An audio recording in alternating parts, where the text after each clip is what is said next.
Roma Wines present Suspense.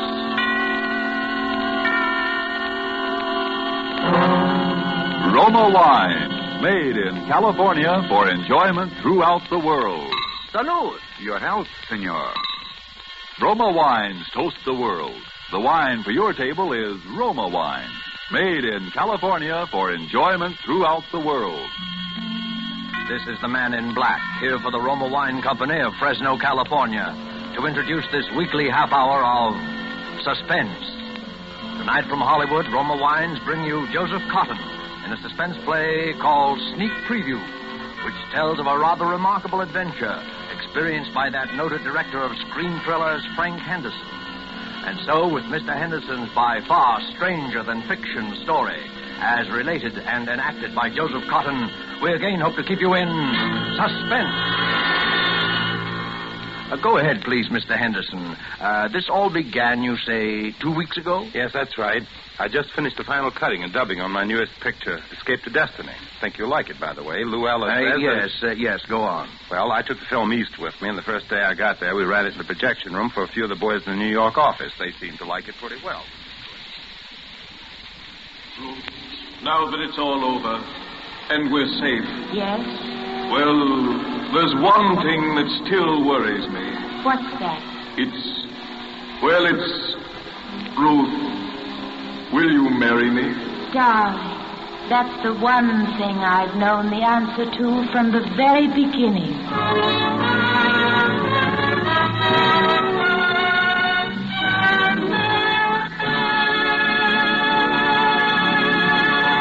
Well, boys, there it is. Frank, it is but terrific. It's the best picture you've ever made. Oh, it's great. Great. Hitchcock will absolutely quit. No kidding. You really think so? I do, Frank, honestly. I think it even tops Perilous Journey. Definitely. And it's solid box office, Frank. Solid. Well, it's all yours, boys. I can't think of anything more to do to it. We might lighten the music a little under that scene in the wine cellars. I'll get it. Hello? Who? Well, what does he want? Okay, put him on. Hello? Yes, this is Frank Henderson. Who? I don't think I know any Captain McNeil. Oh, well, may I ask why the chief of the Security Bureau wants to... I hope there's nothing wrong. I see. All right, I'll be there. Who was it, Frank? Somebody at police headquarters. Police headquarters? What do you want? That's what I'd like to know.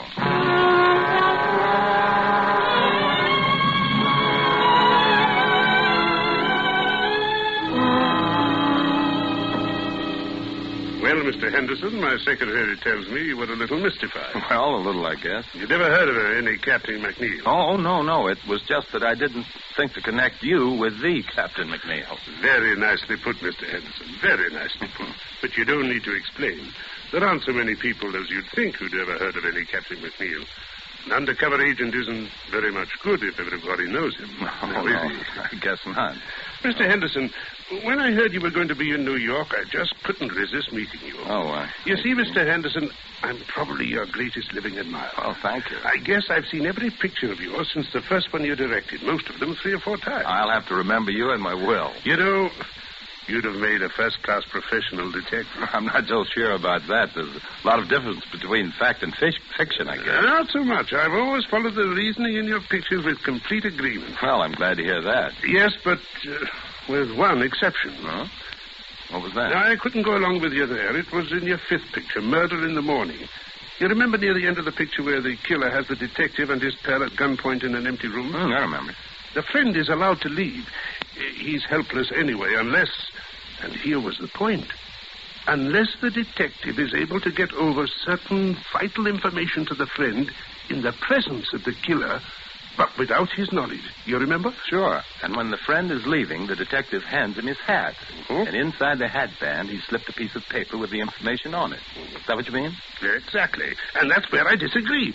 Although I realize it probably wasn't your fault. Probably the writer or the producer. Oh, no. As a matter of fact, that was my own idea. It's too simple, too unimaginative, if you'll forgive me the word. No intelligent criminal would allow a thing like that to happen right under his nose. But the way the thing was done, I thought... Even so, how is the friend to know that this paper is under his hatband? Oh, what do you think? It isn't something you're likely to notice. You don't look under your hatband every time you put on your hat. I know, but it's far too fetched. It's not true to life. It's fiction. Excuse me a moment. Hello? Yes? Yes, I see. I'll be down in just a few minutes. Pardon the interruption. Oh, not at all, Captain. I really ought to be going. I've kept you too long now. Mr. Henderson, I wonder if you're interested in real crime. Real crime?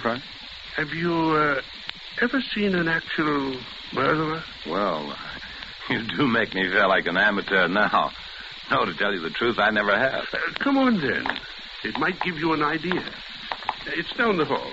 As a matter of fact, I've never seen this particular murderer myself. But you know he is a murderer? Sure. Not much like a character in one of your pictures, though. Nothing romantic or exciting. Was he clever? Oh, yes, indeed. His career has been 20 years. There's never been enough evidence to convict him. There isn't even a photograph of him. Here we are. But if you don't know any more than that, what charge are you holding him on? Charge? You don't need any charge when you hold him here. There he is. Oh, dead. Dead, at last. How did he die? Shot in the back. We found him in Central Park.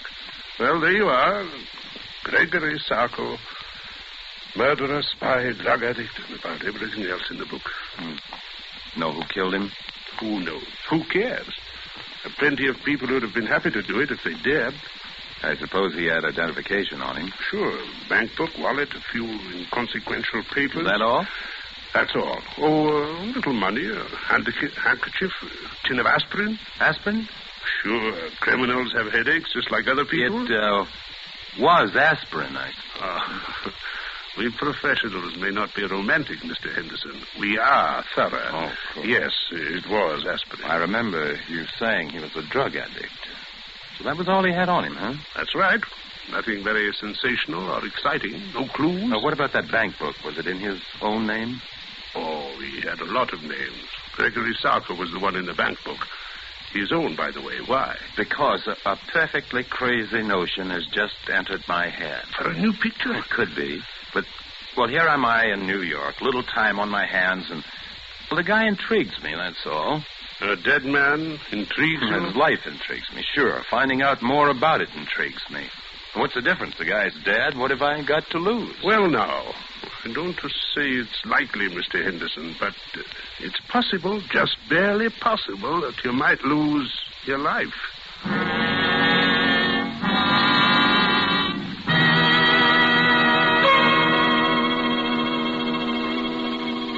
To change from a mood of suspense to one of carefree gaiety, let us wish ourselves away to Havana, Cuba, seated at a table in the fashionable Hotel Nacional de Cuba.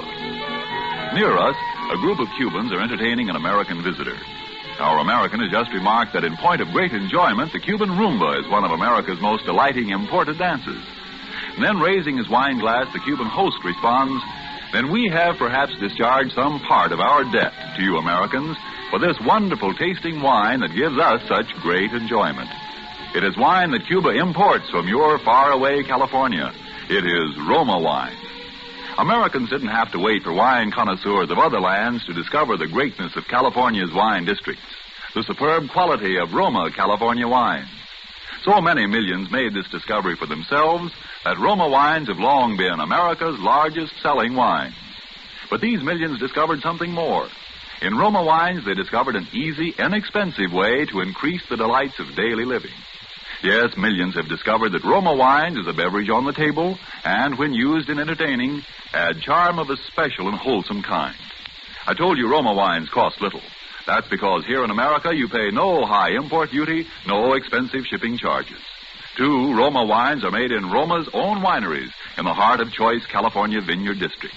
So cost to you is only pennies a glass for R-O-M-A, Roma wines, made in California for enjoyment throughout the world.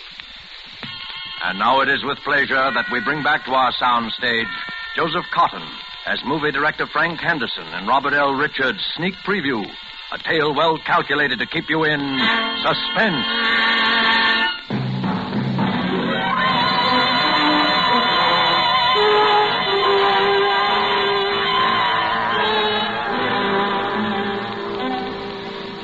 I'm not an adventurous or even a particularly courageous man, and yet suddenly I found myself engaged in what might possibly, as the captain had said, be a fairly dangerous occupation.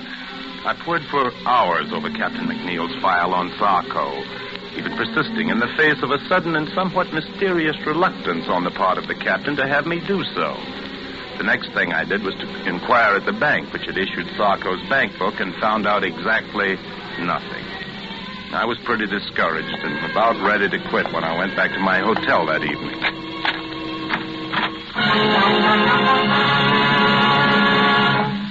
Would you mind closing the door, please? Thank you, Mr. Henderson. My name is Edward. How do you say? What's the big idea? No, Mr. Henderson. Keep away from the telephone, please. Are you threatening me with that gun? I regret it, Mr. Henderson. I deeply regret it, but unfortunately I cannot deny it. Listen, this whole thing is ridiculous and melodramatic. Mr. Henderson, why are you so interested in Gregory Sarko? Sarko? Yes, Sarko. Just what, if you will forgive a B-picture expression, is your racket? Racket? Oh, no, Mr. Henderson. I just like to make money, that's all. Look, Mr. Edwards, or whatever your name is, if it's any of your business, and I don't see that it is, my interest in Sarko is simple curiosity. I was talking with a Captain McNeil at police headquarters. He showed me his file on Sarko. Of that much I'm quite aware, sir. Well, if you know so much, what are you doing up here acting like a suspense radio character? It may sound silly to you, but it was just that I'd never seen a murderer before, alive or dead, and when I saw Sarko's body at police headquarters, I got interested. Mr. Henderson, would you mind repeating that? I said I got interested. No, you said you actually saw the body of Sarko? Sure. What's so terrific about that? Did you see his face? Of course. What did he look like? Iron gray hair, dark eyes. Yes. Mr. Henderson, we simply must reach an understanding. You've no idea what possibilities this opens for me. Well, I'm no mind reader. Mr. Henderson, may I have your word that you will do nothing unreasonable if I put away this gun? Okay. Thank you. I must administer my eye drops. My eyes are very bad, perhaps you've noticed. I thought you might have a cold. No, nothing so simple, unfortunately. A congenital weakness. There we are. Now, Mr. Henderson, my interest in all this is very sordid, I'm afraid. Money, to the extent of, shall we say, $300,000. Oh, nice tidy little sum. Half of that sum could be yours, Mr. Henderson. You'll forgive me if I don't jump at such a handsome offer without knowing a little more about it. I might have realized, I suppose, that mere lucre was not paramount to one of your position. Let's leave paramount out of this. Yes. But, Mr. Henderson, it so happens that I can put you in the way of quite a bit of rather special information about Sarko. I shall write several of them down for you here. That's just fine. Write several of what down? Names, addresses, places where you can discover what you want to know. Okay, what's the catch? Mr. Henderson, you must trust me. What do you want? I want very little. But when you've seen these people, and when what they tell you suggests that there is still more to know, come to see me. I've written that address down, too. Good night, and good hunting.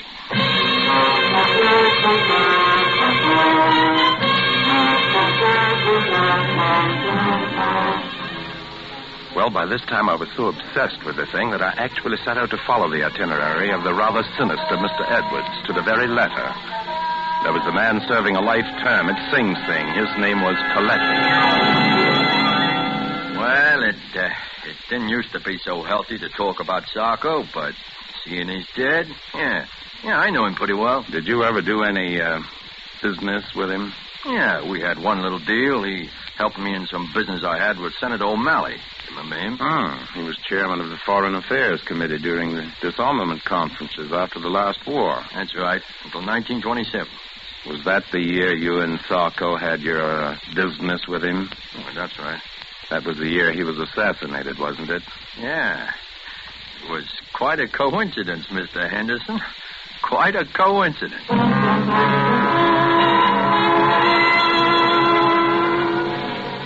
Sarko, huh? I just hope he didn't die easy. I don't think he did from the looks of him. Maybe there is some justice after all. Are you quite sure he was a drug addict? Huh. How do you think I first learned to take the stuff? At the convent?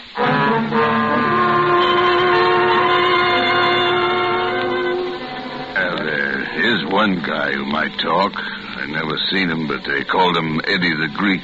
He used to hang around Doyle's gambling place.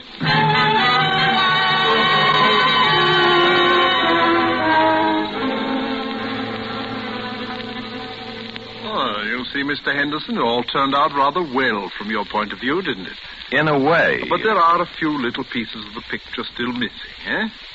You see, that's why I dared hope that you'd come back to see me. That's fine. What about Eddie the Greek? Oh, yes, Eddie the Greek. I hope it won't be too great a shock if I have the strong impression that Eddie the Greek is one of your pseudonyms, Mr. Edwards. Oh, very good, Mr. Henderson, very good indeed. Yes, I have been called that on occasion. Then what's the idea of the wild goose chase? You're supposed to know more about Sarko than anybody. All in good time, Mr. Henderson, all in good time. At the moment, there is a rather more pressing matter. No, is there? Oh, yes. There is the little matter of the $300,000. Look, I'm in a business where they pay pretty good dough, but nobody can earn $300,000 just overnight and be on the level. But, my dear Mr. Henderson, there is no question of earning. Okay. You tell me. Well, it's really quite simple, Mr. Henderson. With the information you possess, together with the information I possess, there is a very liberal and sensible gentleman of my acquaintance who will give us $300,000. Blackmail, huh? Oh, but what possible objection can you have to the transfer of $300,000 from the pocket of one scoundrel to the pocket of another? None, I guess, except that I just don't want to have any part of it. Oh? Not even if it meant your coming into the possession of the final, and I might say the most sensational part of your missing information about Sarko? How do I know you can supply it? Oh, I have something here at my desk which I think you might consider sufficient proof. Oh, yes, here it is. A photograph. But before you look at the face, read the writing across the bottom, please. To my good friend Gregory Sarko from Count Orlando Monticero. He's a quite famous Spanish gentleman, except that lately he's been engaged in some really very subversive activity in South America. Another face, please. But it's Sarko. Rather, shall we say, it is the man whose body you saw at police headquarters. But are you positive? Of course I am. Would you be so good as to write a few words to that effect across the face of the picture? Why? Because I must be sure.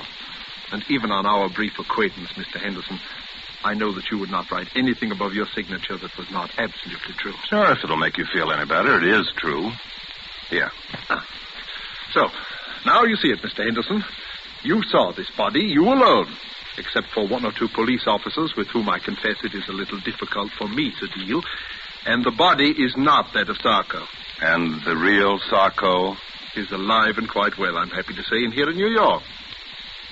How could I meet him? Oh, you will meet him, Mr. Henderson, when he pays us the $300,000.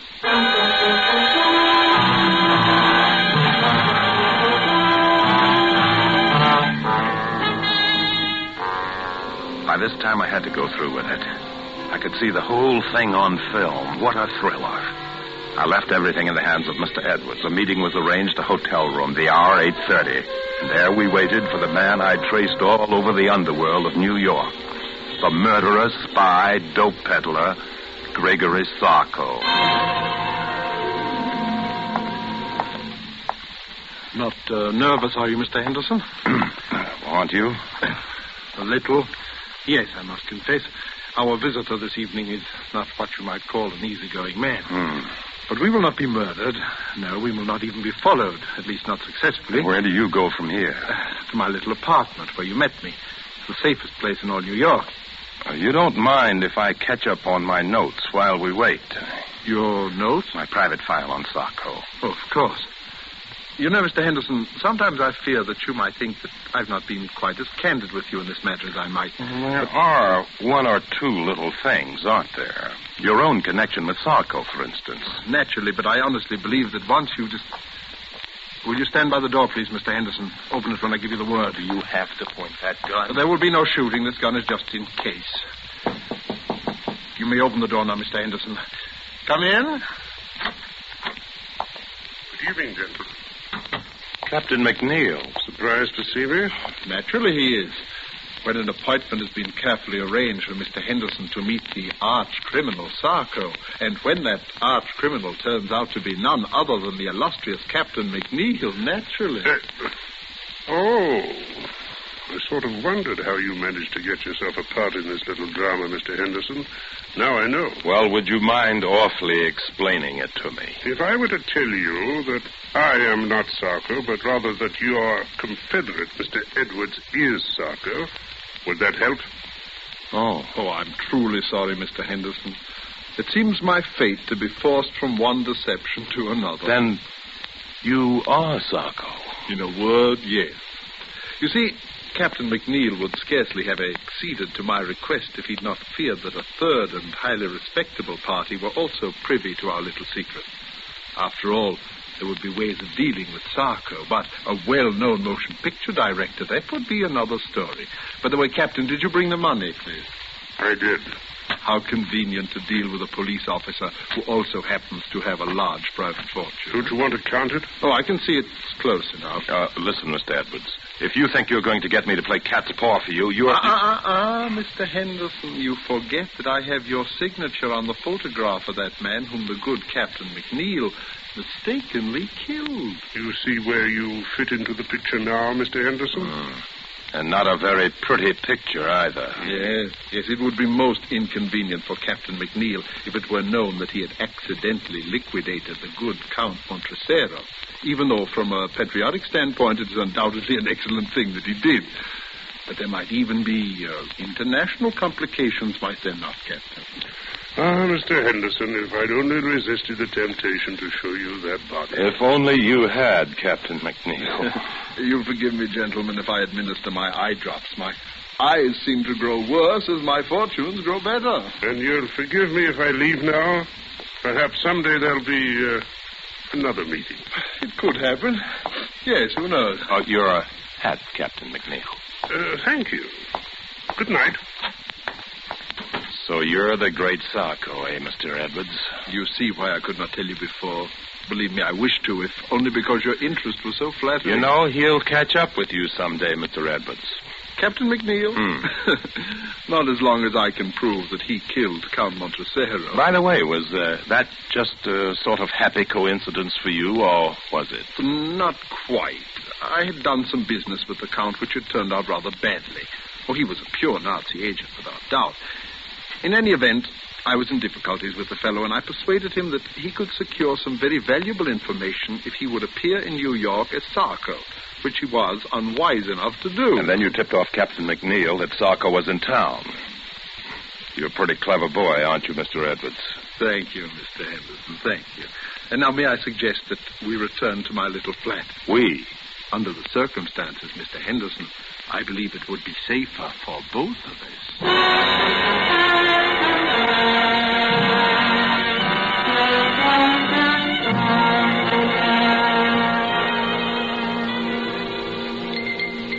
Do you like your drink, Mr. Henderson? Oh, it's very good, thanks. Mr. Edwards, I do wish you'd put that gun away. Oh, yes, the gun. Mr. Henderson, I've been trying to think of a way out of this dilemma all evening. I would have liked to spare you this last little deception. What little deception? I'm going to have to kill you. Oh. I am sincerely sorry. You've been a most pleasant companion, but knowing as much about me as you do... May I finish my drink, please? Oh, but certainly. And now, if you'll excuse me for a moment, my eye drops are in my coat in the hall. Oh, by the way, it's useless to try to escape, Mr. Henderson. This is the only way out, and the windows are barred with steel shutters. Thank you for the information. Edwards!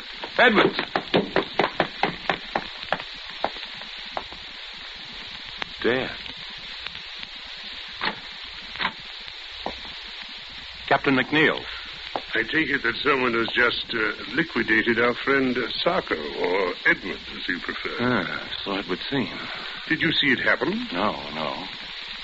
Did you have much trouble finding your way here? None whatsoever, Mr. Henderson. I'm afraid I have a little confession. Well, you don't need to. But I do. You remember the matter of the information on the piece of paper slipped under the hat band? The thing in your picture that I disagreed with? I remember. I apologize. It's a highly practical device.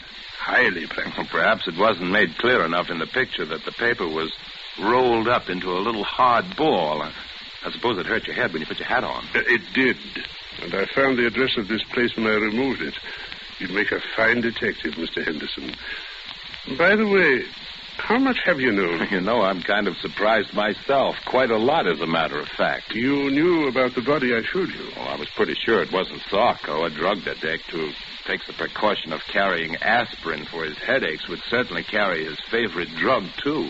I used that in a picture once myself. Don't you remember the Blue Canary?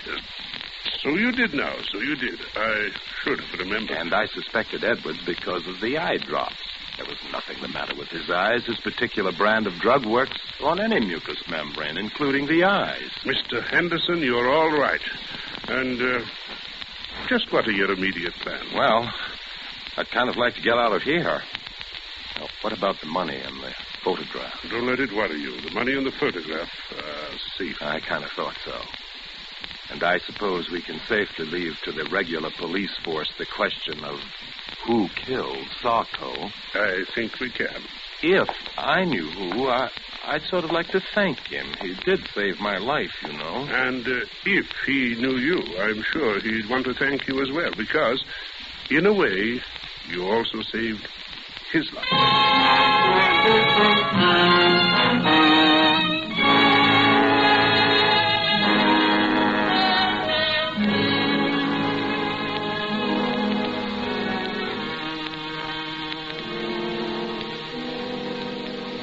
Well, that's about all there is to the story. Pretty exciting stuff. Be good material for one of your pictures, I'd think, Mr. Henderson. Yeah, sure it would, sure.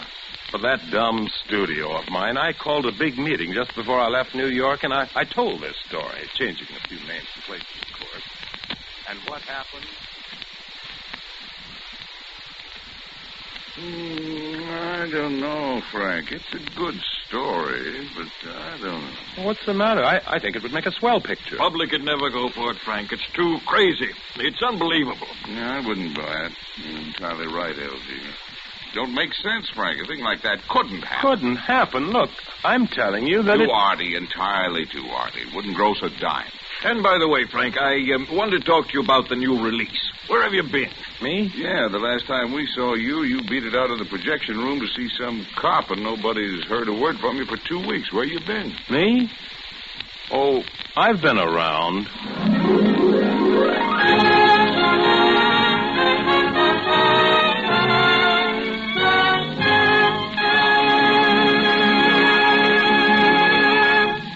And so closes Sneak Preview, starring Joseph Cotton, tonight's tale of Suspense. Joseph Cotton, star of the Lockheed America's Ceiling Unlimited, appeared by courtesy of David O. Selznick, and will soon be seen in the all-star Selznick production, Since You Went Away. Did you know that these Roma Wine suspense dramas are setting a record for the millions of delighted listeners they are attracting? We want you to feel that by tuning in the suspense program every week, you can count on real radio enjoyment. Well, in just as dramatic style, the popularity of Roma wines is also record-breaking, because Roma wines are by far America's largest selling wines. Millions make sure of great wine enjoyment simply by asking for Roma wines. Here's something else these millions have discovered. You don't need fancy glassware or a special occasion to enjoy these zestful, taste-delighting Roma California wines. Roma wines possess lip-smacking flavor and zest because they come from Roma Wine's own wineries, right in the heart of the magnificent California wine grape district. And you can enjoy them as a daily delight because the cost is only pennies a glass. Ask for R-O-M-A, Roma wine, made in California for enjoyment throughout the world. This is Joseph Cotton. It's a great pleasure to join forces with this really excellent company whose business and pleasure it is each week to keep you in suspense. I know you'll want to be listening next week, as I will, when Sonny Tufts will be your star. Suspense is produced and directed by William Spear. Next Thursday, same time, you will hear Sonny Tufts in Suspense. Presented by Roma Wines. Made in California for enjoyment throughout the world.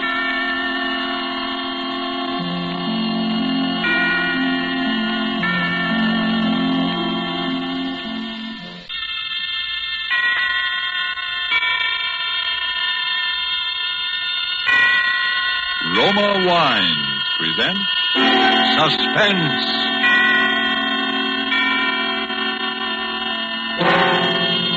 Roma Wines, made in California for enjoyment throughout the world. Salud. Your health, senor. Roma Wines toast the world. The wine for your table is Roma Wine, made in California for enjoyment throughout the world. This is the man in black, here for the Roma Wine Company of Fresno, California, to introduce this weekly half hour of Suspense. Tonight from Hollywood, Roma Wines bring you Mr. Sonny Tufts in a suspense play that tells of a murder in Boston and of perilous adventure in Vermont's snow-covered hills. And so with Cat and Mouse, and with the performance of Sonny Tufts as John Guthrie, an engineer, we again hope to keep you in suspense.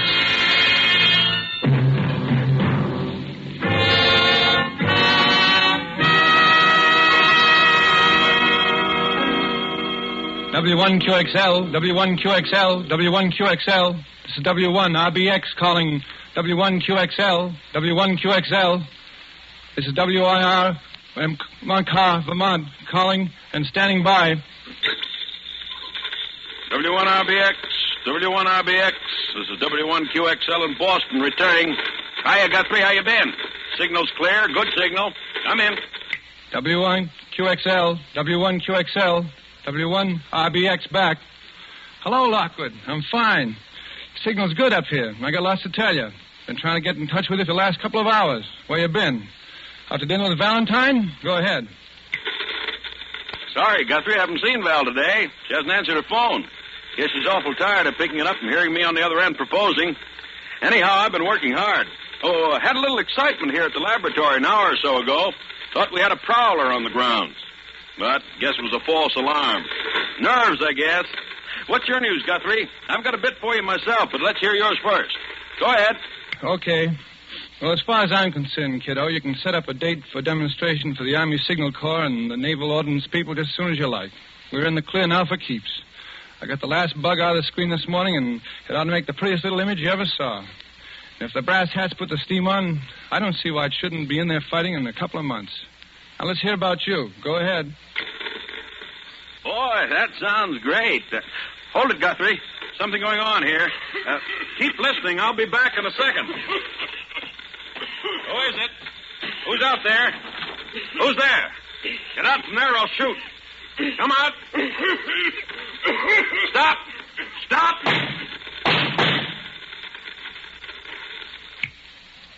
What is it, Lockwood? Howard, what's the shooting?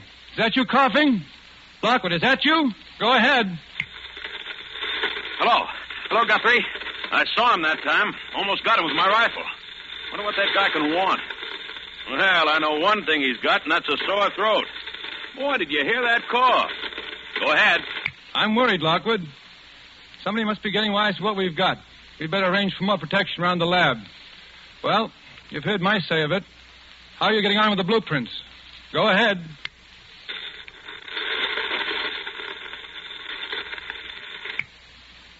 Did you hear me, Howard? Go ahead. W1QXL, W1QXL. What's happened? Come back in. Go ahead. Hello. This is W1QXL. I'm going away. I'm going skiing. I'm going skiing up in Sunbury, Vermont at the Phoenix Hotel. The Phoenix. Have you got that, Frank? Frank. What's all this about you going skiing? You've never been on skis in your life. Besides, I'm coming up to see you, and it's important.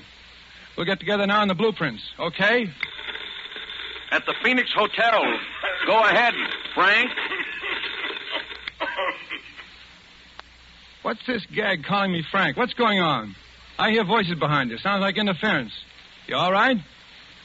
I say, are you all right? I'm leaving here for Boston in the morning. I'll bring the whole works. No, don't. And don't contact Val. If anything happens to me, the man with the cough. The man with the cough. The cough. Lockwood, what's up? You still there? Come in, Lockwood. Lockwood, come in. Lockwood, go ahead.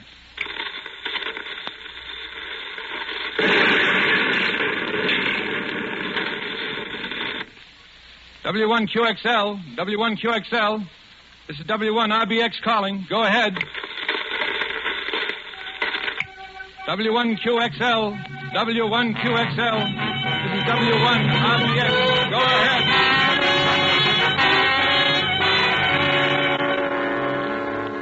Tonight for Suspense, Roma Wines bring you as star Mr. Sonny Tufts, whom you have heard in the prologue to Cat and Mouse by Hugh Pentecost. Tonight's adventure in Suspense.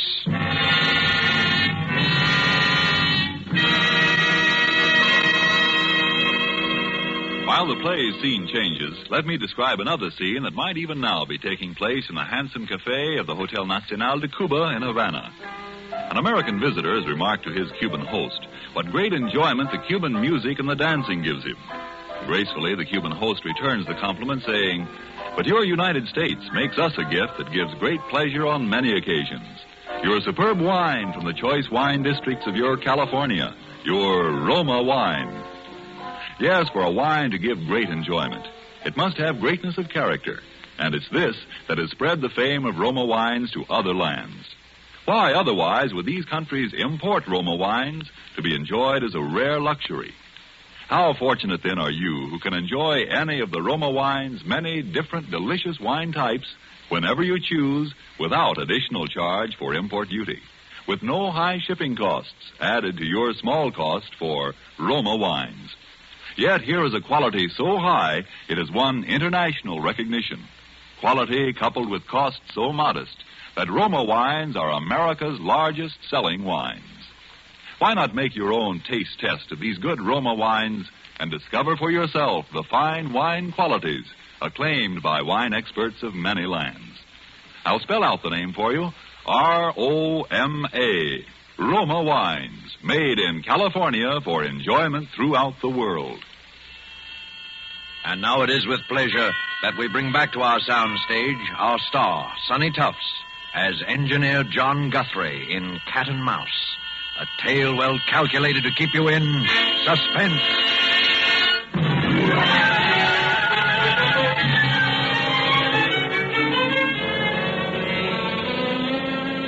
Well, that's about all the facts we know, Miss Ames. Yes?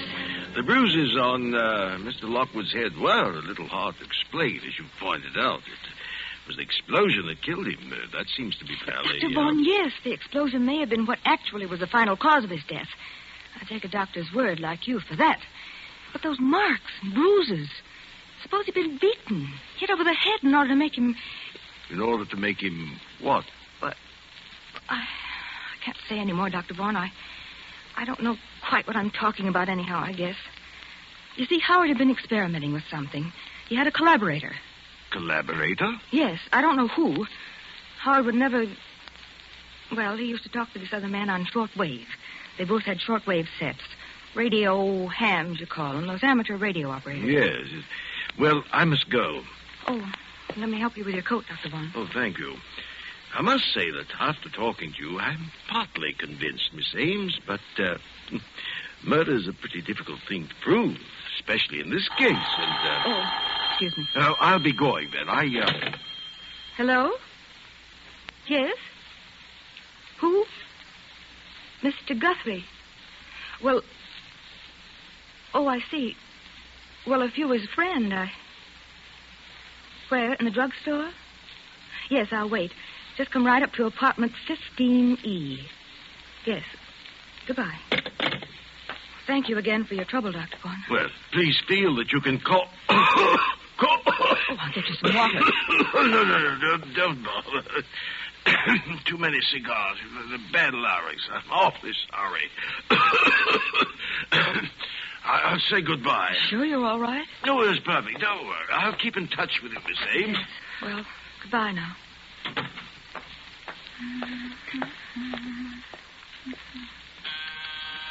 Oh, just a minute.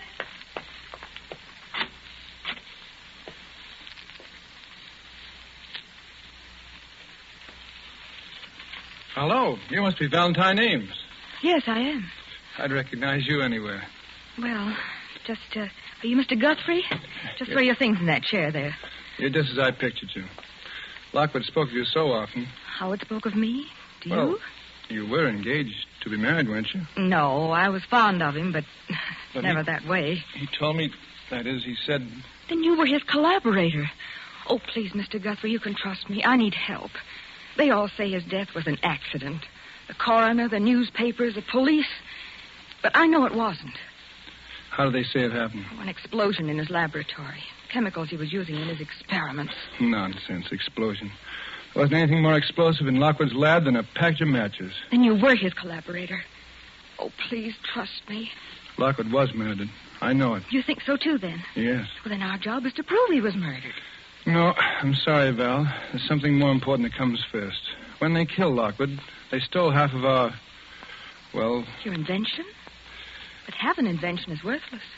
But I have the other half. In other words... Yeah. I'm next. We can count on that. But they don't know who you are. Maybe not yet. That was why Lockwood kept calling me Frank when he was talking to me near the end. He didn't want to give my name away to them. And you've no idea who they are? Just something we could start on? It was just one thing. That night, the night he was killed, we were talking in a shortwave, and he'd been bothered by a prowler. He spoke of it. Why, I even heard the fellow in the air. He was... Phone. Excuse me a second. Hello? Yes? Oh, Dr. Borbert. Yes, it's nice of you to call me back, and thank you so much for sending Dr. Vaughn to see me. He certainly is... Dr. Vaughn? But you sent him to see me about Dr. Lockwood. About Dr. Edwin Vaughn? You're positive? I see. Well, thank you anyway. Bye. What's up? Well, someone just before you came, Dr. Edwin Vaughn, said he was with the coroner's office. Called on me. And the coroner's office never heard of him. Is that it? Never. Uh-huh. Well, who was he? I mean, what did he look like? Would you recognize him if you saw him again? Well, he was just a middle-aged fellow. Poor man had a terribly bad cough, one of the really hacking coughs. A cough? Yes. It's the same one. He came to Howard's lab the night of the killing. I heard him. You're sure? Positive. You see, it fits. He was looking for me. Figured I'd come here to see you. He wants my half an invention. Well, Val, they need what I've got, and I've got to get back what they've stolen, so... Where are you going? Skiing. What? I'm going back to Vermont to go skiing. I'll send you a card from the Phoenix Hotel.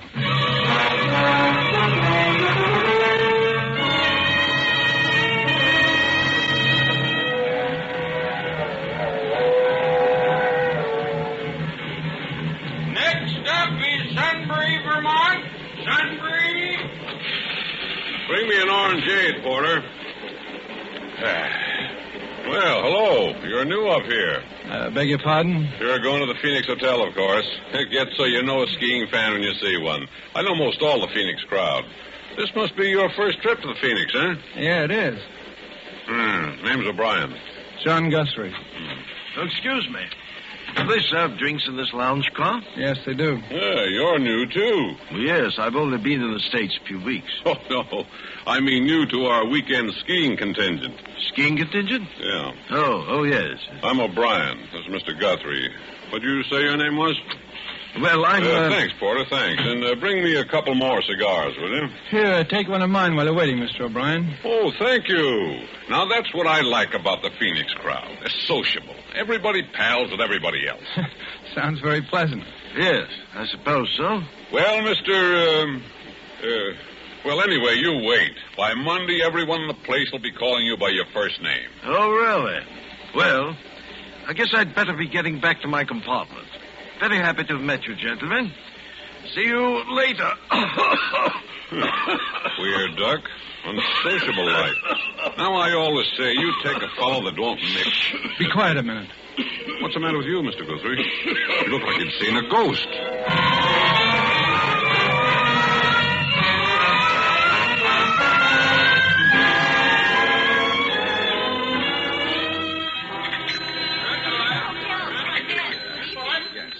Good evening, Mr. Guthrie. I trust you're feeling refreshed now, sir. Yeah, 3 hours sleep and a long walk was just what I needed. Any messages for me? No, sir. Good evening, Mr. O'Brien. Hello there, hello. Ah, there you are. I've been looking for you everywhere. Want to introduce you around to some of the folks here. Well, thanks, Mr. O'Brien. I would kind of like to get acquainted. Why, sure. Be sociable. You see the old lady in the wheelchair? That's Mrs. Garvey. Mrs. Garvey, eh? Yeah. They're new here, too. Legs paralyzed, poor soul. Always sits and knits. The husky man's her husband. Well, hello there, folks. Hello, Irishman. Well, Feels good here. so you're our newcomer. Only one of them, yeah. And this sweet soul, Mr. Guthrie, is Mrs. Garvey. Excuse my not shaking hands. I'm all tied up in this ball of wool. When you can't walk, you compensate by keeping the hands over busy. Well, it's very considerate of you to make me feel at home here, Mrs. Garvey and Mr. Garvey. Surprised a strong young man like you isn't in the army. Really, Daddy, you have to excuse him, Mr. Guthrie. Nosy and fresh. Well, there's no harm done. See, I'm an engineer, and they've deferred me. Theory is I'm doing my share as is, I suppose. Yeah. I'm a promoter myself. Here, Daddy. Hold out your hands. That's it. Now, don't wiggle or my wool will slip. And I'm not in the army because I'm too old. Took advantage of the over 38 law. I'm 59. He's a card, isn't he? Sure is. Just what is a promoter, Mr. Garvey? Careful, Daddy. Those knitting needles almost stuck you then. They're special needles, Mr. Guthrie. Sharp. Why, they could cut ice or pierce wood. Or kill a man. Yes. Yes, I'll be careful, Mother. So you're an engineer, Mr. Guthrie. I knew an engineer. Fine boy. Oh, I remember him. He was a dear boy. Anybody I know? No. I thought I'd try to get him to come up here. Was working on an experiment I was very much interested in. He wouldn't do business with me, no. Yeah? Now, bring your hands together, Daddy. That's a good boy. Fine. Daddy has such big, strong hands, yet they're so gentle. Well, the boy's dead now. Met with an accident, I think. Really? What did you say his name was? Howard Lockwood. Yes, Lockwood. He had a collaborator I've been trying to locate. He and I could really have a long talk. Say, by the way, Guthrie, have you seen that bird, the unsociable one we came up in the train with? No, I haven't. He's probably a big businessman. He seems so nervous. I tell you, it doesn't pay. Be sociable. Business can always wait. Definitely. When I see how little you fellas get out of life, I thank heavens I had the sense to retire. How long have you been retired, Mr. O'Brien? Be 4 years in June. Mm-hmm. You were in business for yourself? No, I was a professional man. Oh, I see. Medicine? No, detective. I was with the FBI.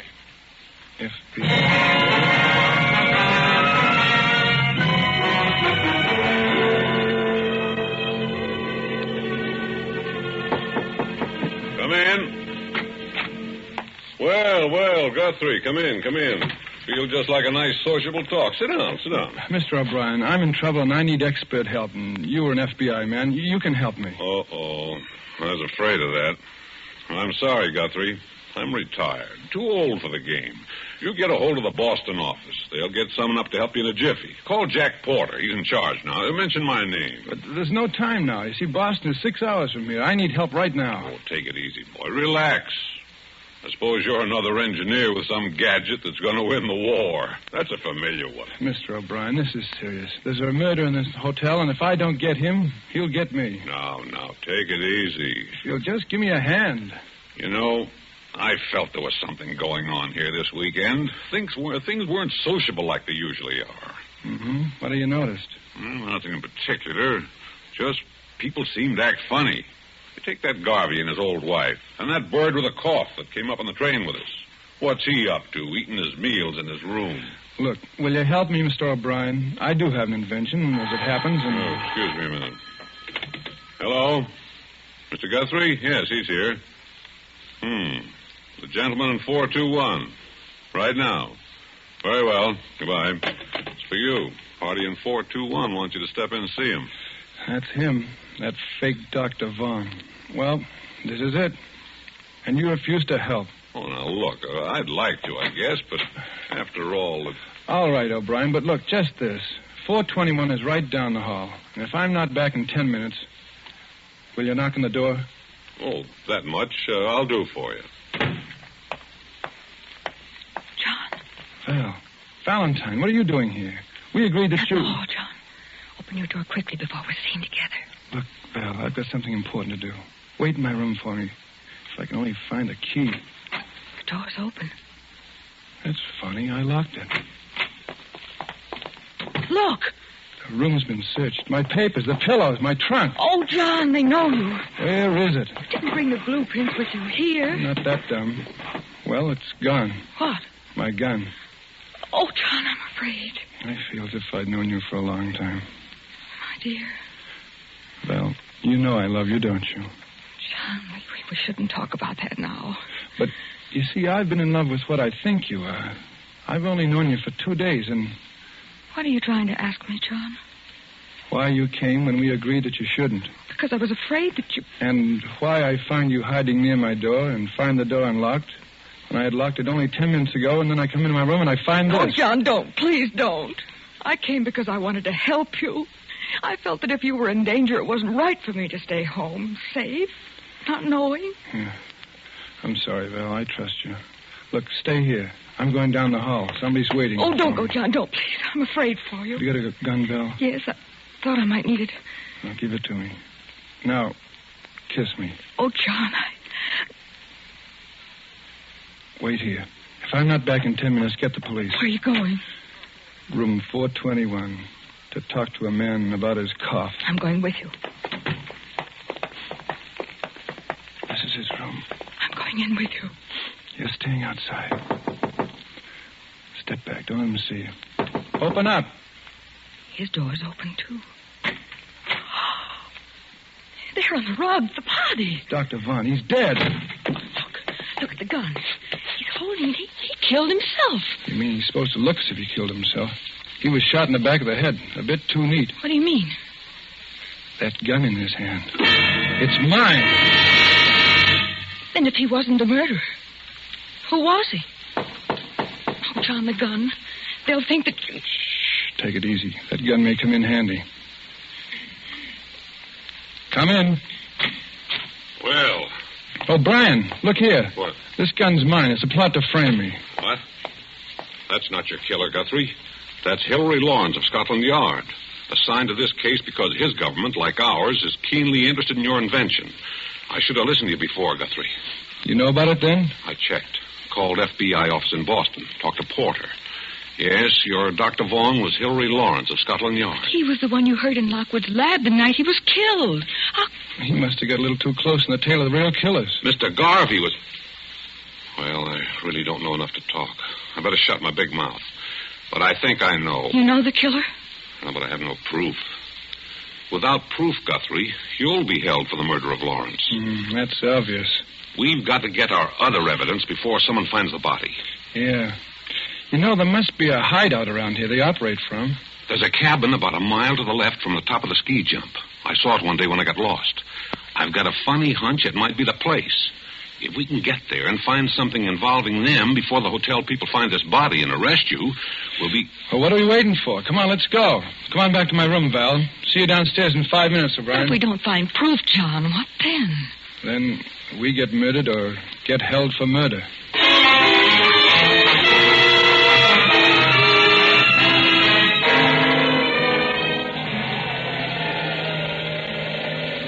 The cabin's dark. Yeah, one of these keys must fit. That one does it. Softly now. Mr. Guthrie, I'll take Miss Ames's gun. You're too impulsive. Thanks. Well, There's no one here. Draw the shade, please. I better keep a lookout on the road. Someone may come. That's a good idea. Now, this is what I call a real sociable evening. Look, a note. It's addressed to me. Well, we're in the right place then. Read it. Guthrie, 200,000 in cash for your blueprints, and you can get the cash first, wherever you designate, with no questions asked as to what government gets them. Why those... Calmly, my boy. You don't have the prints here, do you? No, they're in a safety vault, and my name is San Francisco. What's that there, that panel? It's a radio rig, sending and receiving. Someone's coming. Who?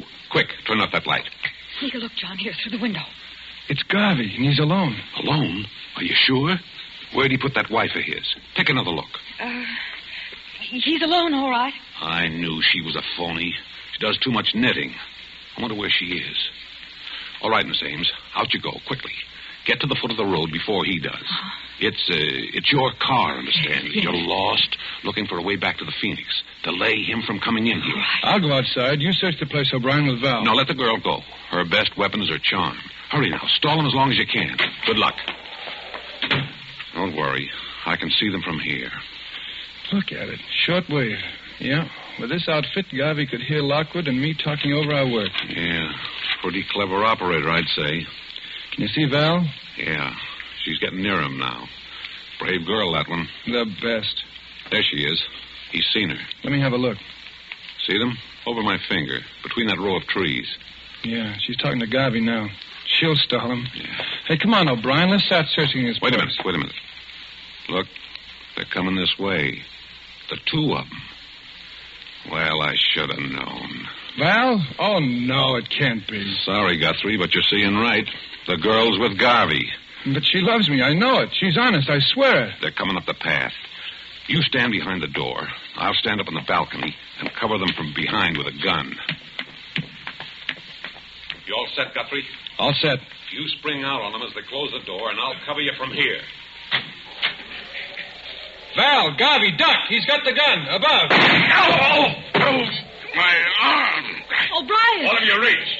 Don't stoop for that gun, Guthrie. Up with your arms. 3 of you are going to join the late Mr. Lockwood. The girl and Mr. Garvey of the FBI who poked his nose in the book too far. You're out of your mind, O'Brien. What will you get by killing us? I've got the information you want, and if I'm dead, you'll never get it. I'm fighting for my life now, not your invention. With you three out of the way, I've got a chance. A fire in this lovely cabin will do the job nicely. Now get into that closet, all of you. Get started. You're missing one, O'Brien. My wife. I'm not worrying about that old... Drop your gun, Mr. O'Brien. That point you feel in your back is my knitting needle. Drop it. Remember, it can crack ice, pierce wood, or kill a man. Okay, Mrs. Garvey. Certainly nice to see you again. Nice job, Guthrie. You tipped us off just in time. Sit down, Mother. You look tired. You must be standing behind the kitchen door for an hour. Look here. Just be quiet, Mr. O'Brien. Formerly of the FBI. Kicked out for improper conduct, he was. The service has had its eye on you ever since, my friend. Yeah, you see, you made a slight error, O'Brien, when you said you'd call the porter of the Boston FBI office. The outgoing lines from the hotel have been out of order since 5 o'clock. Oh, your arm, Daddy. Here, let me bandage it. You better get going and have it looked after. Oh, it's bleeding. I think I'm going to faint. Faint ahead, Val. I got a pair of arms that aren't doing a thing.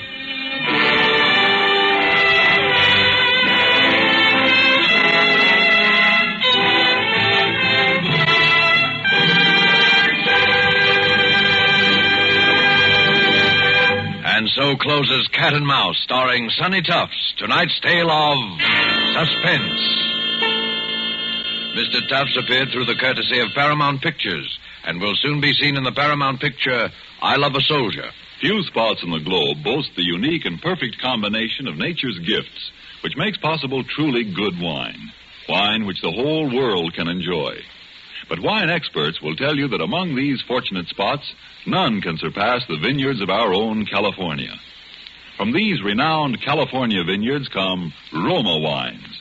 Wines so perfect in flavor, so delightful, that they are enjoyed in many countries of the world. To us in America, Roma wines are an everyday treat, for we may buy them at an astonishingly low price since we pay no import duties or expensive shipping costs. Do you enjoy a delicious tangy sherry? Well, tomorrow treat yourself to a glass of Roma California sherry. We're sure you will agree that you have never tasted finer. With your first sip, you'll understand why Roma wines are America's largest selling wines. I'll repeat the name, R-O-M-A, Roma wine. Tomorrow, ask your dealer for your favorite type of Roma wine, made in California for enjoyment throughout the world. This is Sonny Tufts, and I hope you enjoyed our suspense play this evening. I know I had a good time. I'm looking forward to next week's show, and I know you must be, when that remarkable actress, the Academy Award winner, Madame Katina Paxino, will be the star of Suspense. Suspense is produced and directed by William Spear. Next Thursday, same time, you will hear Katina Paxino in Suspense. Presented by Roma Wine, made in California for enjoyment throughout the world.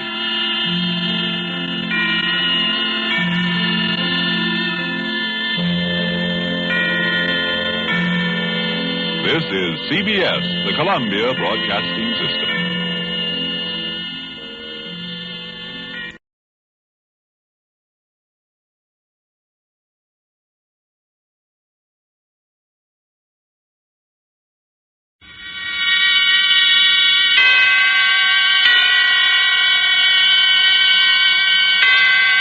Roma Wines present Suspense.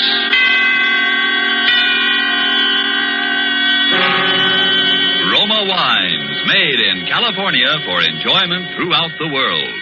Salud. Your health, senor. Roma Wines toast the world. The wine for your table is Roma Wine, made in California for enjoyment throughout the world. This is the man in black, here for the Roma Wine Company of Fresno, California, to introduce this weekly half hour of Suspense. Tonight from Hollywood, Roma Wines bring you the remarkable actress whose performance in the Paramount picture For Whom the Bell Tolls won her an Academy Award, Katina Paxino. And so, with The Woman in Red, and with the performance of Madame Paxino, we again hope to keep you in suspense.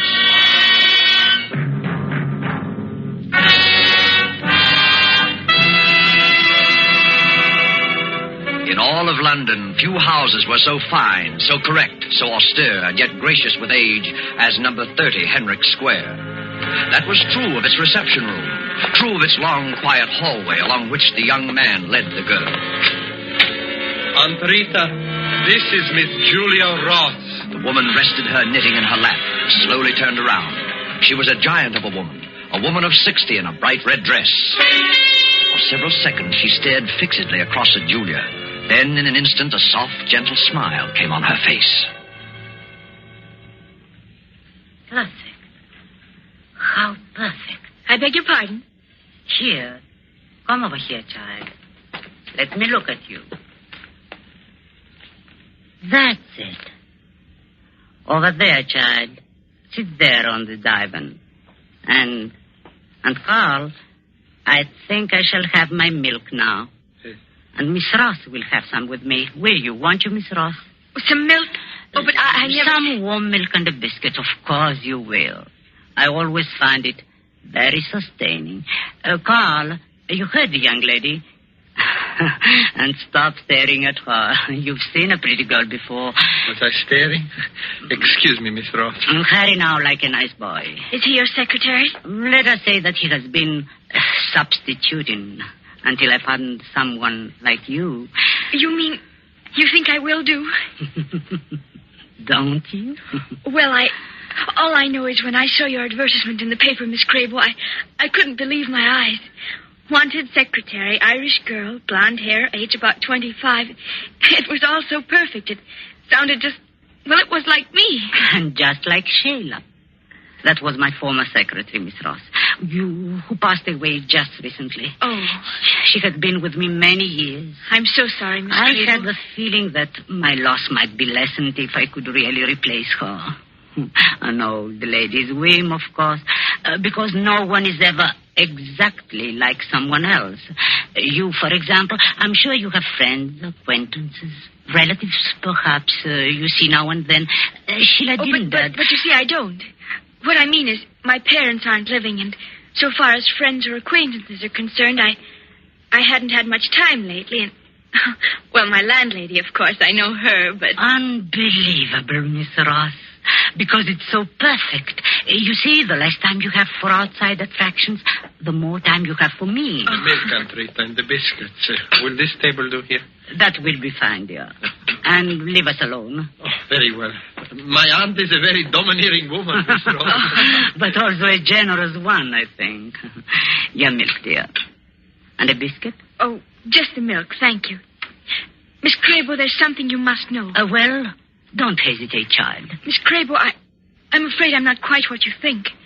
I mean, I've never really done any secretarial work before. I've had some business training, a little, but not actual experience. I mean it, Miss Crabo. I lied in what I wrote you. I wanted the position and I needed it so much. You silly girl. You mean...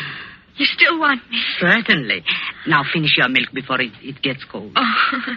As a matter of fact, there will be very little secretarial work for you to do. I shall want a sort of, a companion. Now, I shall want you to start immediately. You will, of course, live here in the house and... Live in the house? But, of course, you are my companion. Oh, but I didn't understand that Yes. Well, then... I think perhaps I should make plans accordingly. I mean, I'd better leave now. I shall want to go to my boarding house and cancel my lodging. Oh, there will be plenty of time for that, child. Carl and I generally take an afternoon stroll and would like you to... But you see, there'll be other arrangements. People I must see and people? things... But you said you knew no people. Oh, yes. Well, Miss Crabo, I have no qualifications for this position. Oh... Why, child? What's the matter? I don't know. Suddenly, I feel so drowsy. Well, then, I would just lie back on the divan. Oh, but there's no reason for it. But there is, child. You are weary from the strain, the uncertainty, the ceaseless search for work in a strange and friendless city. The milk. Oh. There was something in it. So you relax. Your nerves, they go to sleep. Yes. Sleep. Carl. Oh, Carl. Yes, Aunt Rita? Have you finished the note, dear? Yes, only this moment. Well, don't just stand there. Let me see it. Aunt Rita, please. She's so harmless. And so perfect. And now read me the note. To Department KL, Southern Development. Leaving at once for Dublin, Ireland. Will communicate in 10 days. 10 days, Carl? We won't need so much time. Make that 5. Just as you say, Aunt Rita. Then sign it Sheila Campbell and post it to British Intelligence.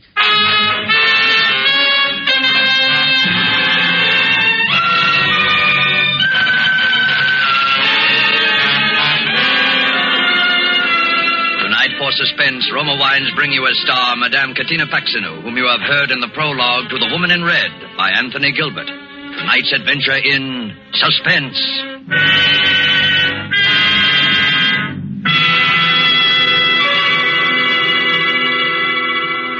You remember the old saying, the grass is always greener in the other fellow's yard? Well, you might agree with the truth of that statement if you happen to overhear a conversation like this.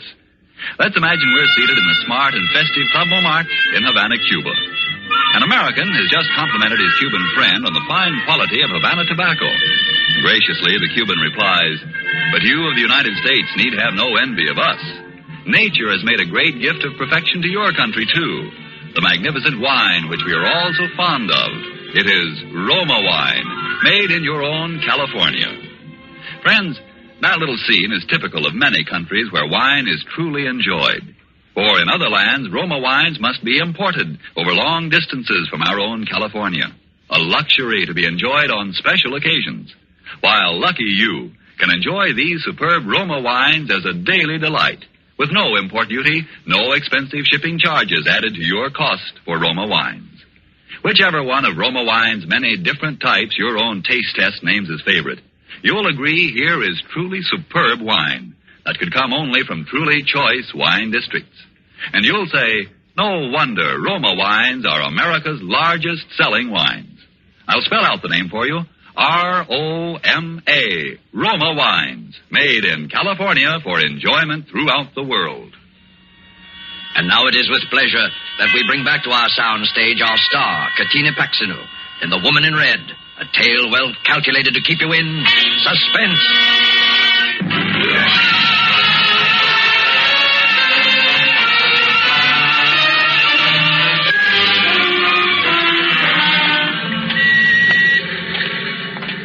Feeling better, Julia, after your little nap? No. No, I don't feel better. Well, the walk and a little something to eat will do wonders for you. There is a little tea shop up here. I don't want anything to eat. And please don't hold on to my arm like that. Now, child, is that a way to talk? You seemed a bit shaky, that's all. Here we are. Carl, you wait with Julia. I'll just look in first to see that it's not too crowded. And now you have to hold my arm. Oh, no, wait, Miss Ross. I don't have to hold... Hey, no, don't. Let me go. What are you doing, Miss Ross? Why do you run like that? Please, don't you understand? If I'm to move in with Miss Crable, I've got to get in touch with my landlady. But there'll be plenty of time. Plenty of time. What do you want with me? Why are you both... Oh, Carl! Yes, Aunt Rita? Come along, you two. No. Oh, please, you're making yourself worried about nothing. My aunt, it is just that she's a peculiar... Hurry, children. Then remember that I am here. I have already ordered for us. Oh, fine, Aunt Rita. Our table, this is it? Yes, sir. You're in the corner. Miss Crable. Thank you, Mr. James. And Sheila will sit here to my left. Of course. Miss Sheila. Miss Sheila? What? This is your place here, Miss Sheila. Sheila? Why are you calling me Sheila? What is it? Why are they laughing? Pay no attention, dear. Just sit down, please. This woman called me Sheila. You both did. My name is... I know, dear. It is Julia. Everything is all right. Shall I serve the tea now? If you will, please. Now, Sheila, sit down, dear, like a nice girl. No. What, dear? I'm going to the restaurant. Sheila! It's all right, Miss Crable. Don't bother. There's no other exit from that room. Oh, I'm so sorry to impose on you, Mr. James. I had no idea she would be so difficult. Oh, don't give it a thought. Once you explained the situation, we were only too glad to help. Of course, I'd never seen your secretary. I had no idea that... It's only a recent development. Yes. Shall I pour the young lady's tea now? No, thank you. I can manage. Yes. You know, I was just saying to Mrs. Blandon the other day, I says, I wonder if Miss Crabo and her nephew are still in the neighbourhood, I says. Why, they haven't been in my shop for ages, I says. And she says, no. Yes. You see, Mrs. James, we don't dare leave her for long. For her own protection, that is. Her protection? Yes, we're a little worried about suicide. Oh, yes. Aunt Rita, Sheila's coming. Well, just call me in case I can help. Thank you. Oh, here you are, dear. Carl, help Sheila into her chair. Oh, yes. Sheila? Thank you, Carl. Relax now, dear, and drink your tea. It's all ready for you. My tea in this cup? No, I won't drink it. You won't drink it? Sheila, what? You're pouring it into your saucer. Dear, everybody's staring at you, laughing at you. There's nothing for them to laugh at. I simply prefer to pour my own cup of tea. And that's exactly what I shall do. But dear, you don't think I... Do you really believe that I put something in that first cup of tea? Yes. Yes, I do. You did it before, and there's no reason to think you wouldn't do it again. Sheila! Very well, then. Drink your tea. Only hurry. I don't think I can endure much more. Never mind. I shall hurry. I'm just as eager to leave as you. And I'm going straight to the police. Oh, now, you're not starting that again. Are you insane? Do you think I'm helpless, that I can't get away from you? That I shall simply stand here and... Oh, it's happening. What, dear? What's happening? You had it in the teapot. Oh, you're tired again, aren't you, child? Is there something I can do, Miss Crable? These attacks, Mrs. James, they leave her quite exhausted. If you'd be good enough to open the door. Of course, Miss Crable, of course. No. No. She must be taken straight for her room, Carl. Please, if you just give her a hand. That's it. That's fine. You are really such a help to me, Carl.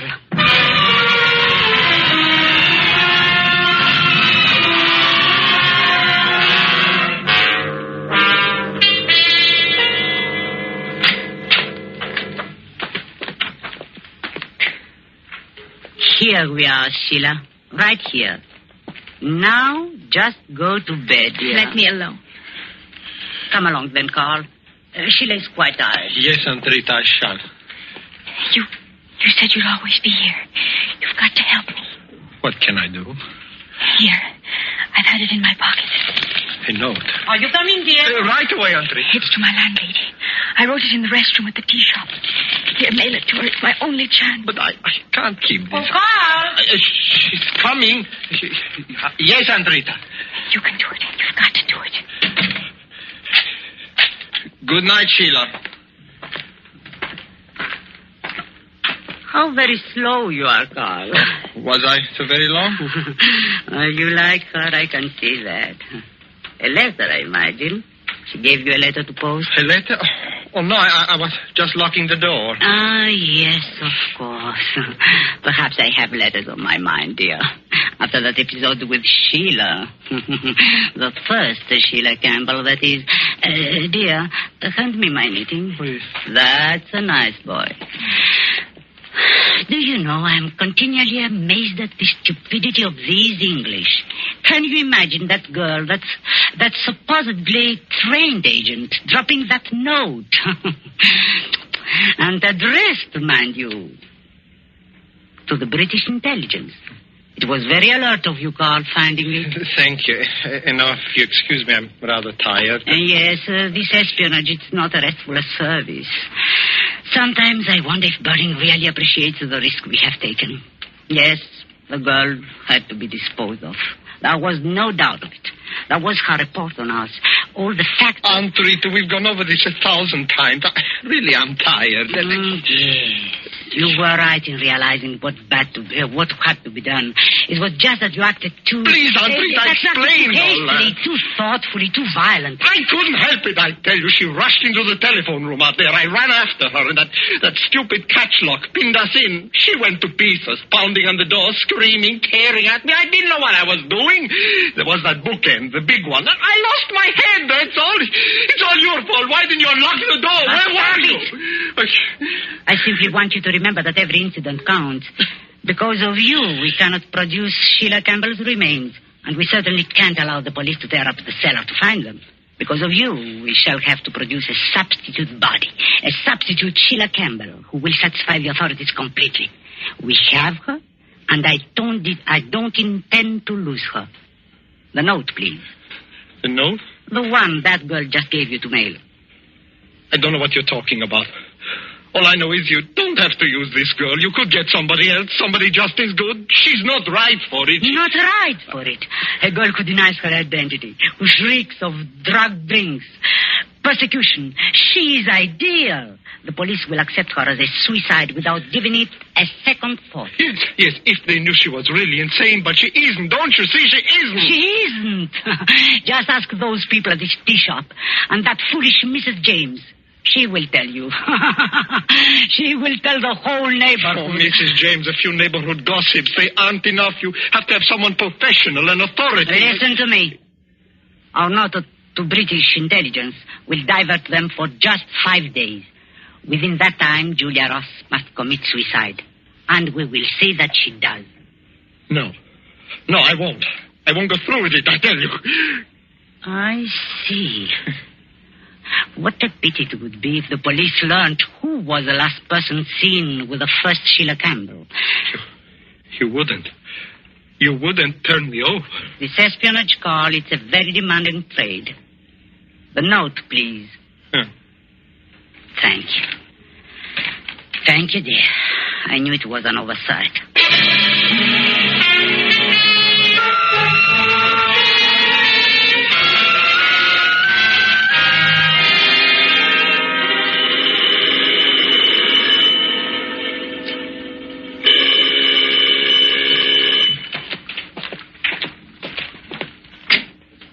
Yes, sir. Could you tell me if a Miss Crable lives here? Why, yes, this is her home, but she's rather busy upstairs, however. Carl! Yes, Andrita? Was there someone at the door? I thought... Oh. How do you do, Miss Crable? My name is Turner, Dr. Turner. Dr. Turner? Yes, I happened to drop into the tea shop yesterday, Mrs. James' shop, you know, and she told me about your situation. Yes? Well, I thought I might be of some service. My field, you see, is psychiatry. Yes. Yes, I see. Oh, how very thoughtful, Doctor. Please, won't you come right up? Thank you. Miss Campbell's room is up in this floor, Doctor. I thought you might as well see her at once. I know how busy you must be. Yes. Well, the case has been quite difficult, Miss Crable. In many ways, yes, Dr. Turner. Naturally, I feel that someday, with professional guidance and with those things, I can give her patience, understanding. Mm-hmm. I can bring her out of the darkness. Until then, here we are. Sheila. Sheila, dear. That is Dr. Turner. Step right in, Doctor. He's coming to visit you, dear. How are you, Sheila? How do you feel? Doctor, I rather think my presence will interfere. Mrs. James has undoubtedly explained. If you don't mind. Yes. That might be best.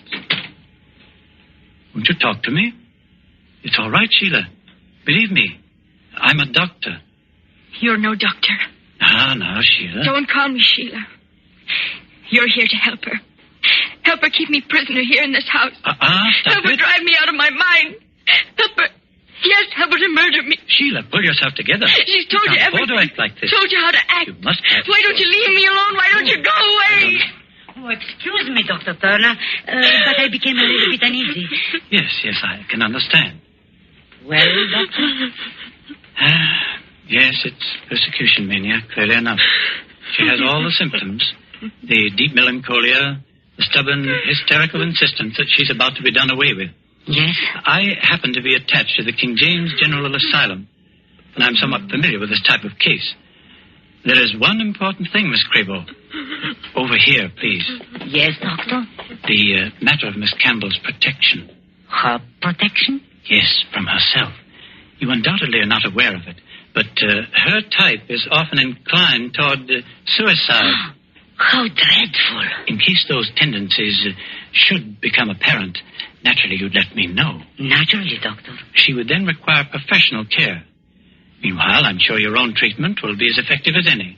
Patience and understanding. Torture me like this, will they? Murder me here in this house. Sheila! No, I won't let them. I'll kill myself first. Miss Campbell! I'll kill myself. That's what I'll do. The window! Stop her! Carl! Yes, the window. Yes, that's it, the window. I'll jump through the window. Young woman, control yourself. Let me go. Don't let me down. What's going on here? What happened? This girl, she just tried to kill herself. I'm afraid this changes things, Miss Crable. She must be put away. Put away? Yes, as soon as possible. I'll have the men come at once. You mean take her away from me? But you can't. I've looked after her myself. Why can't I go on doing that? Because it's beyond you now, Miss Crable. No. No, I'm sorry, but there's nothing else I can do. Would you be good enough to direct me to your telephone? Telephone? Yes, I wish to order a car. Some men from the asylum.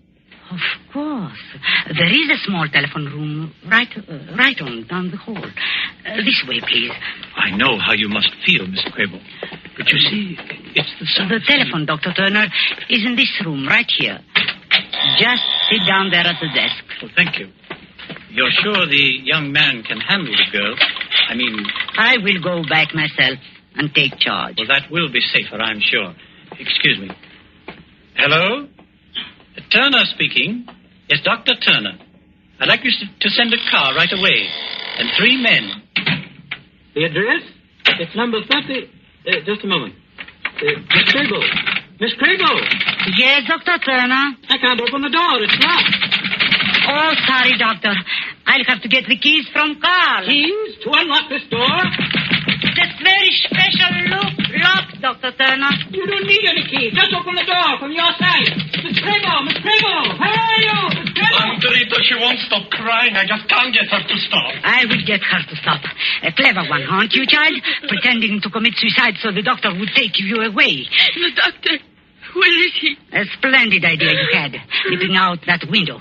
We'll see if we can help you this time. No, don't come near me. Carl, we've only a very few seconds. Get her across the window. Don't make me do it, Aunt Rita. Please, you don't. You wretched, sniveling coward. Do you want us both to hang? Help me get this girl to that window. You'll be sorry you made me, Aunt Rita. You will.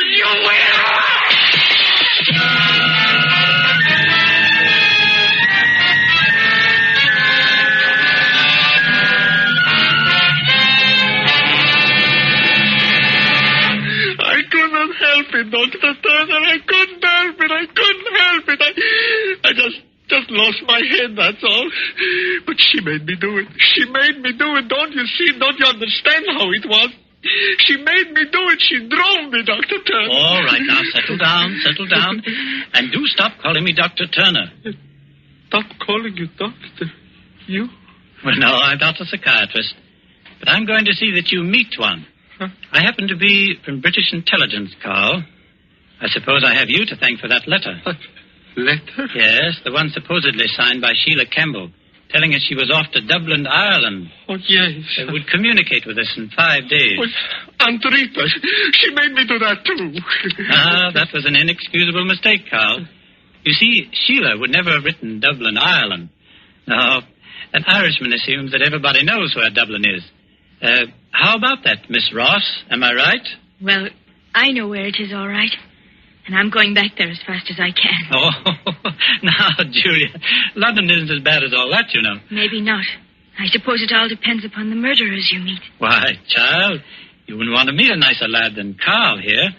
After all, it isn't everybody who pitches out through a bedroom window just to save your life. Yes, he's really a very nice boy. Sergeant, you better take him down to the cellar now and have him show you where he buried Sheila Campbell. Aunt Rita, she made me do it. No, she made you do that, too. A woman of character, Miss Crable. I'm sure you'll miss her very much. But that's the way it goes. This espionage, Carl, is a very uncertain trade.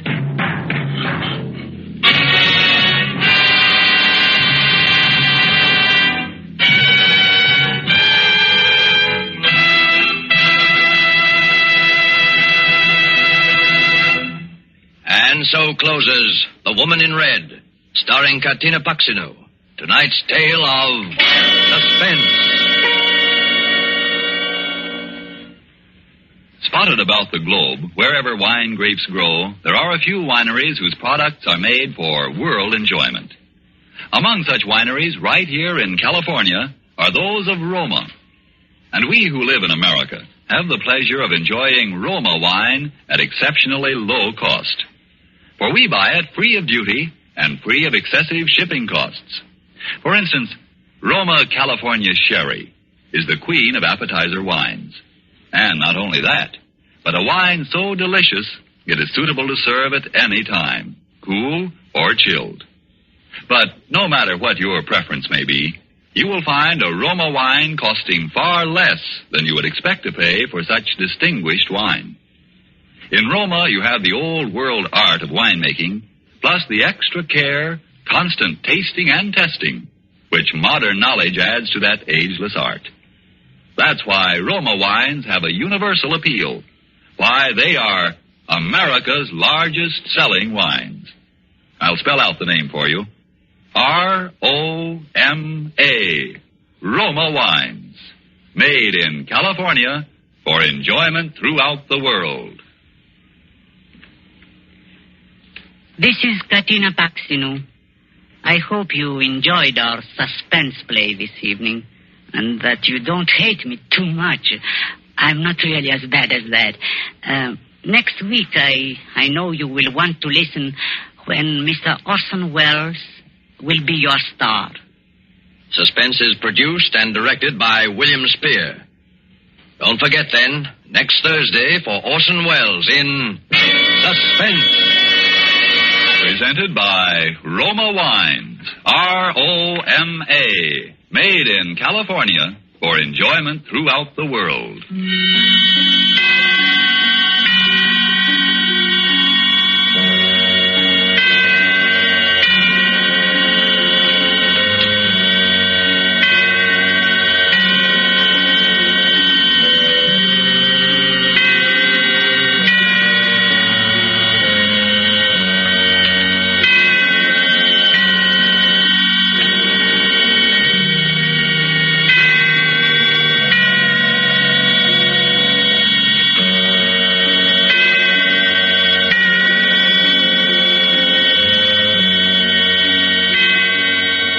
This is CBS